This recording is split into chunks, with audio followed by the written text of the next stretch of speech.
మీకు పద్మావతి అంటే చాలా ఇష్టమా? వికీ అంటే చాలా ఇష్టమా? మర్చిపోకుండా కామెంట్ బాక్స్లో చెప్పండి. అండ్ వచ్చే ఎపిసోడ్ ఎట్లా ఉండిపోతుంది అనే టెన్షన్ అందరికీ ఉండదు కదా. సో అను వచ్చి నువ్వు ఇంకా నాకాడ మాట్లాడబాక, నువ్వు చెల్లి అయినా కూడా పర్లేదు, నేను దూరం చేసుకుంటున్నానంటే రీజన్ ఖచ్చితంగా ఏదో ఒకటి ఉంటుంది, అదే రీజన్ అని చెప్తున్నది.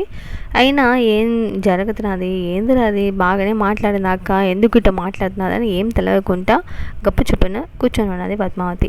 అండ్ ఆ టైంలో కరెక్ట్గా ఫంక్షన్స్ అంతా జరుగుతున్నది. అయిపోయిన తర్వాత దివ్య మొత్తం ఇది మాదిరిగా నేను కలపటేసినాను, అక్క చెల్లి మధ్యలో పెద్ద గొడవలే వచ్చేసింది, ఇద్దరు ఇప్పుడు బాగానే మాట్లాడుకుంది కదా, లేదు అని ఏదేదో చెప్తున్నది దివ్య.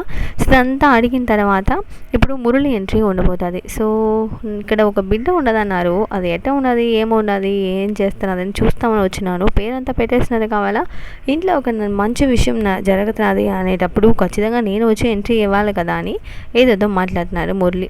వీళ్ళు చూసిన తర్వాత నువ్వు ఎందుకు ఇక్కడ వచ్చినావు, ఇది మా ఇల్లు, మేము ఏమన్నా చేసుకుంటాము, ఏదన్నా బిడ్డ ఎత్తుకొని వస్తాం, నీకేం ప్రాబ్లం, ఇప్పుడు బయట వెళ్ళు అని అందరూ తిడుతున్నారు. ఈ టైంలో ఏం చేస్తారు?